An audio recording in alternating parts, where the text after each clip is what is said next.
ಶ್ರೀ ಗುರುಸಿದ್ಧಲಿಂಗಾಯ ನಮಃ. ಸಮಸ್ತ ಶಿಷ್ಯವೃಂದ ಹಾಗೂ ಭಕ್ತವೃಂದಕ್ಕೆಲ್ಲ ಶರಣಾರ್ಥಿಗಳು.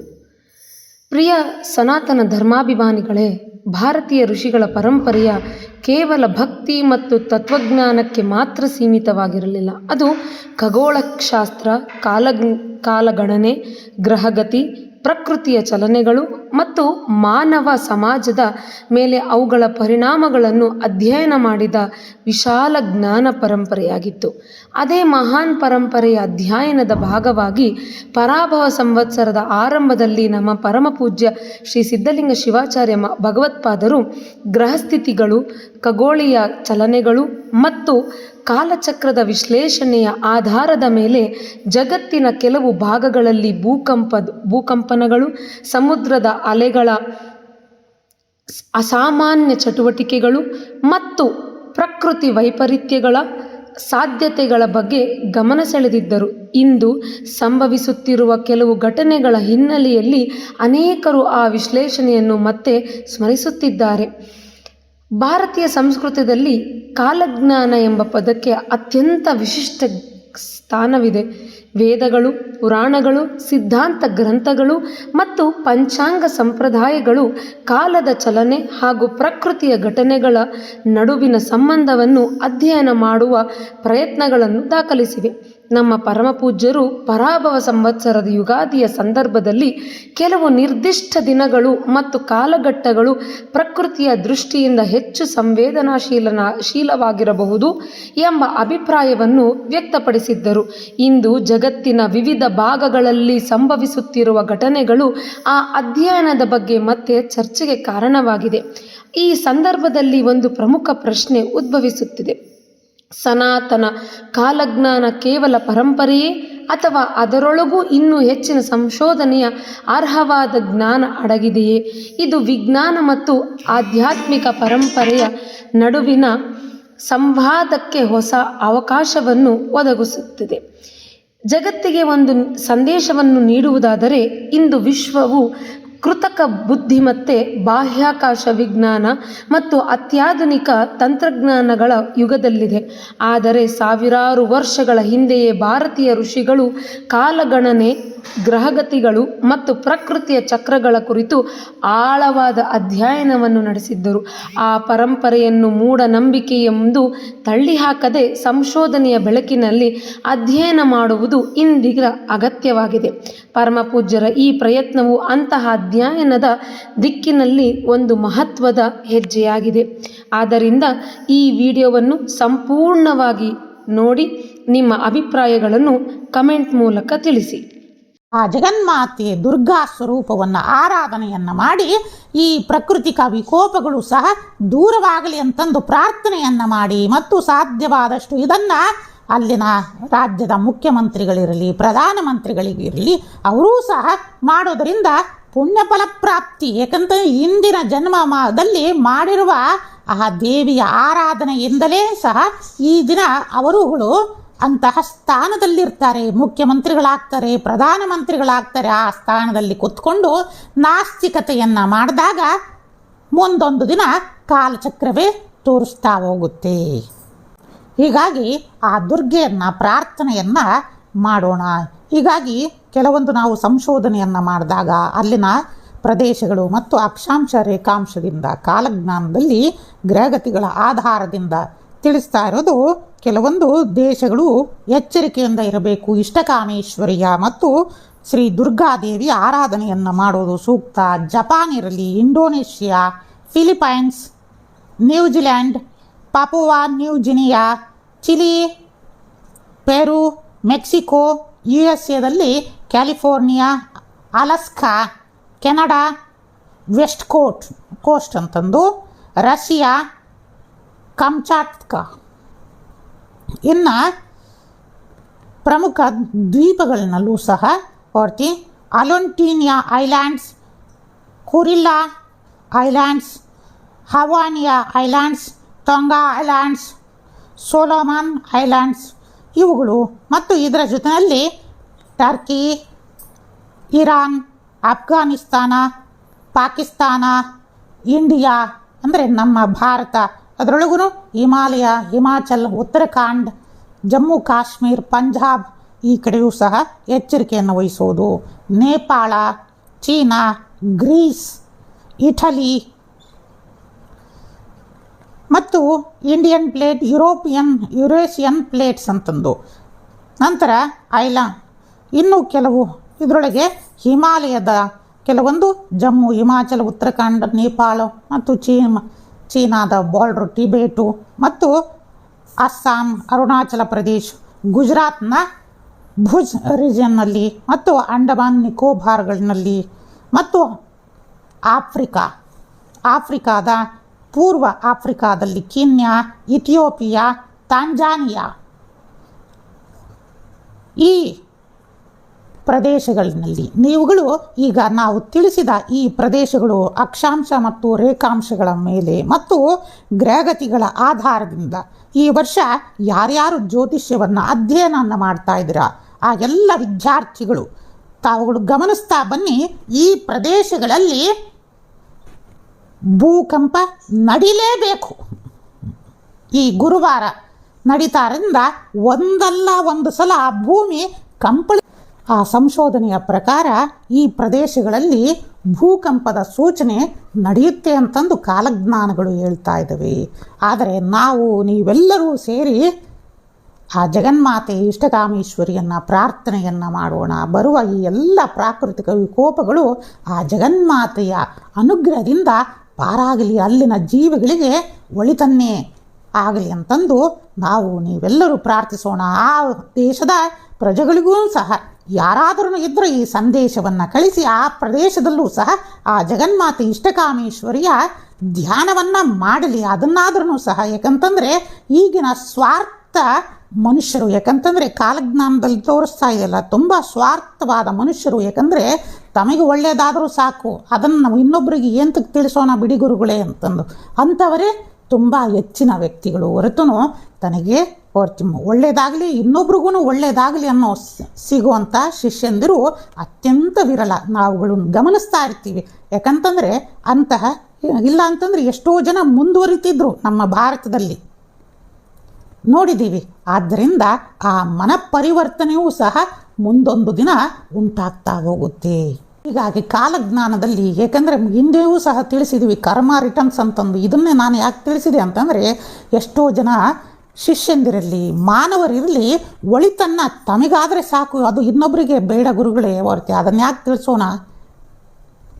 ಯಾಕೆ ಇದನ್ನು ತಿಳಿಸ್ತಾ ಇದ್ದೀನಿ ಅಂತಂದರೆ, ಮುಂದೊಂದು ದಿನ ಮಾನವ ಕಿತ್ತಿ ತಿನ್ನುವಂತಹ ಪರಿಸ್ಥಿತಿ ಉಂಟಾಗ್ತಾ ಇದೆ. ಆದ್ದರಿಂದ ಆ ಮನಸ್ಥಿತಿ ಬದಲಾವಣೆ ಆಗಬೇಕು. ಏಕೆಂದರೆ ನಾವು ಚಂದ್ರಲೋಕಕ್ಕೆ ಹೋಗಿದ್ದೀವಿ, ಮಂಗಳನಟ ಹೋಗ್ತಾ ಇದ್ದೀವಿ ಅಂತಂದು ಮನುಷ್ಯತ್ವವನ್ನು ನಾವು ಕಾಣ್ತಾ ಇಲ್ಲ.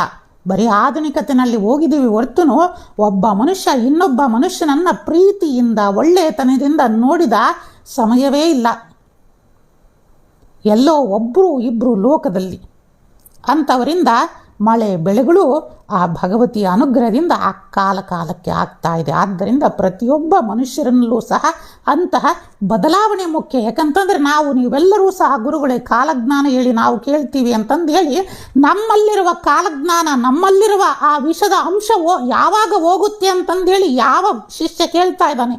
ಯಾರೂ ಕೇಳ್ತಾ ಇಲ್ಲ. ಎಷ್ಟೋ ಜನ ಶಿಷ್ಯಂದಿರನ್ನು, ಎಷ್ಟೋ ಜನ ಮನುಷ್ಯರನ್ನು ನಾವು ನೋಡ್ತಾ ಇರ್ತೀವಿ. ಆ ಮನಸ್ಸಿನಲ್ಲಿ ತುಂಬ ಹುಳುಕನ್ನೇ ಇಟ್ಕೊಂಡಿರ್ತಾರೆ. ಇದರಿಂದ ಅನೇಕ ರೋಗ ರುಜಿನಗಳನ್ನು ಹಚ್ಚಿಕೊಂಡು ತುಂಬ ವಿಪರೀತವಾಗಿ ಅವರುಗಳು ನರಳ್ತಾ ಹೋಗ್ತಾರೆ. ಯಾಕಂದರೆ ಹಿಂದೆ ನೋಡಿ, ನಿಮ್ಮ ಅಜ್ಜ ಅಜ್ಜಿಯರು ಮುತ್ತಜ್ಜರು ಸುಮಾರು 120 ವರ್ಷ 150 ವರ್ಷಗಳು ಬಾಳಿ ಬದುಕಿ ಉತ್ತಮವಾಗಿ ಆದರ್ಶಮಯವಾಗಿ ಅವರು ಜೀವನವನ್ನು ಸಾಗಿಸಿದರು. ಹೌದಲ್ಲವೇ? ಯಾಕಂದರೆ ನಿಮಗೆ ಇಂದಿನಿಂದಲೂ ಈ ಮಾತನ್ನು ಹೇಳ್ತಾ ಇದ್ದೀನಿ. ಅಂದರೆ ಮೊದಲು ನಾವು ಕಾಲಜ್ಞಾನವನ್ನು ತಿಳಿಬೇಕು ಅಂತಂದರೆ ನಮ್ಮ ಕರ್ಮ ಪರಿಹಾರ ಆಗಬೇಕು. ಆ ಪರಿಹಾರ ಆಗಬೇಕಂದ್ರೆ ನಮ್ಮ ಅಂತರಾತ್ಮದ ಶುದ್ಧತೆ ಉಂಟಾಗಬೇಕು. ಅದನ್ನು ಸಹ ಈಗ ತಿಳಿಸ್ತಾ ಇದ್ದೀವಿ. ಏಕೆಂದರೆ ಮುಂದೊಂದು ದಿನ ಆ ಕಾಲ ಸಮೀಪಿಸ್ತಾ ಇದೆ. ಆದ್ದರಿಂದ ಅದು ನಡೆಯಬಾರದು ಅಂತಂದೂ ಸಹ ಜಗನ್ಮಾತೆಯಲ್ಲಿ ಕೇಳ್ತಾ ಇದ್ದೀವಿ.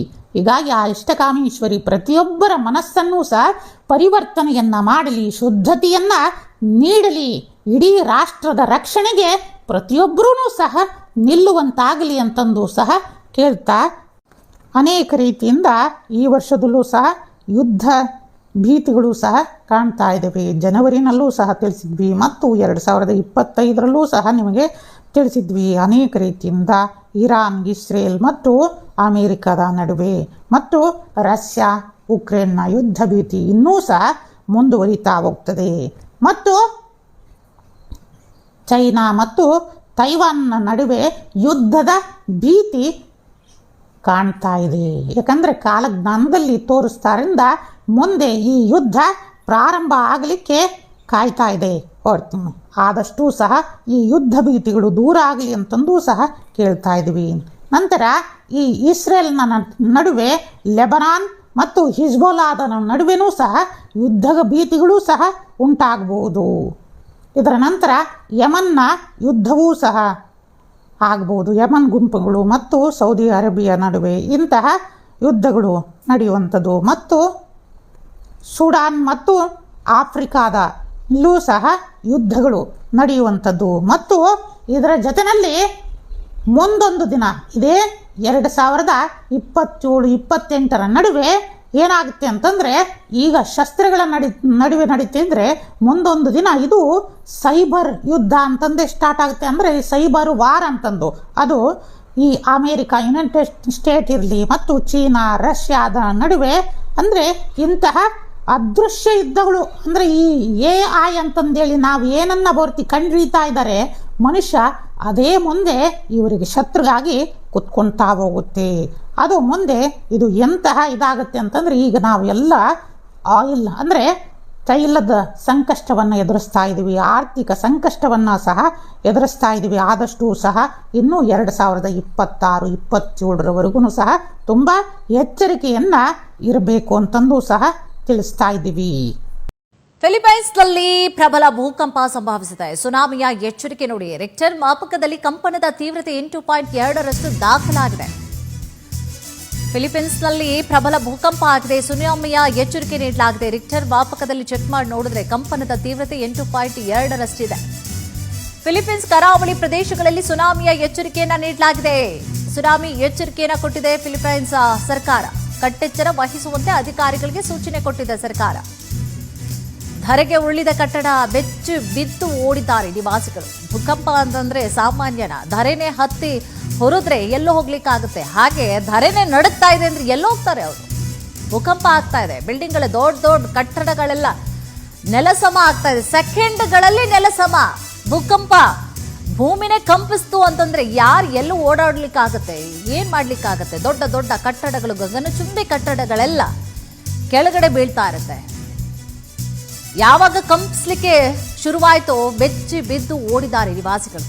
ಪ್ರಬಲವಾದಂಥ ಭೂಕಂಪ ಆಗಿದೆ. ಸುನಾಮಿಯ ಎಚ್ಚರಿಕೆಯನ್ನು ಕೂಡ ಅಲ್ಲಿನ ಸರ್ಕಾರ ಕೂಡ ಕೊಟ್ಟಿದೆ. ನೋಡಿ, ದೊಡ್ಡ ದೊಡ್ಡ ಕಟ್ಟಡಗಳು ನೋಡ್ತಿದ್ದ ಹಾಗೆ ಒಂದೊಂದೇ ಸೆಕೆಂಡ್ ಅಷ್ಟೇ, ಅದಕ್ಕೆ ವರ್ಷಾನುಗಟ್ಟಲೆ ತಗೊಂಡಿರ್ತಾರೆ ಕಟ್ಟಲಿಕ್ಕೆ.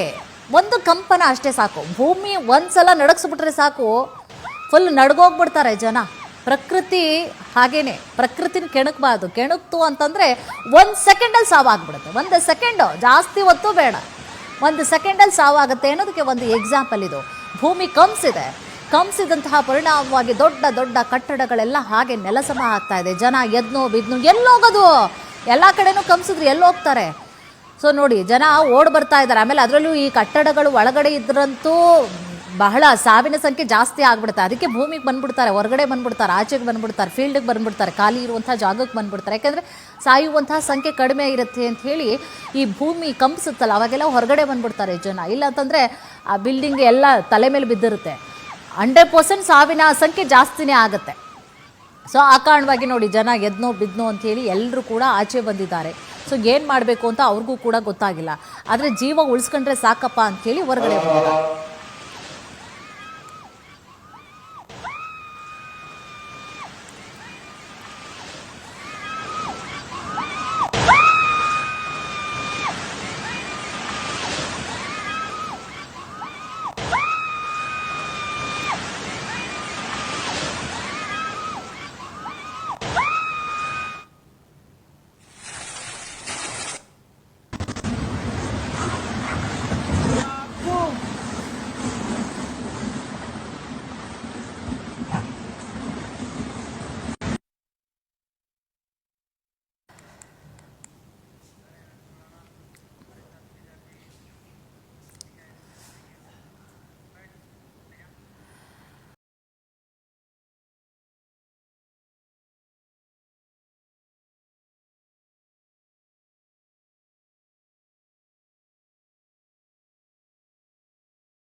ಈ ವಿಡಿಯೋದಲ್ಲಿ ನಾವು ಪ್ರತಿಯೊಂದು ಸತ್ಯ, ಕಾಲಜ್ಞಾನ ಮತ್ತು ನಮ್ಮ ಪರಮಪೂಜ್ಯರು ತಿಳಿಸಿದಂತಹ ಅನೇಕ ವಿಷಯಗಳನ್ನು ತಿಳಿದುಕೊಂಡೆವು.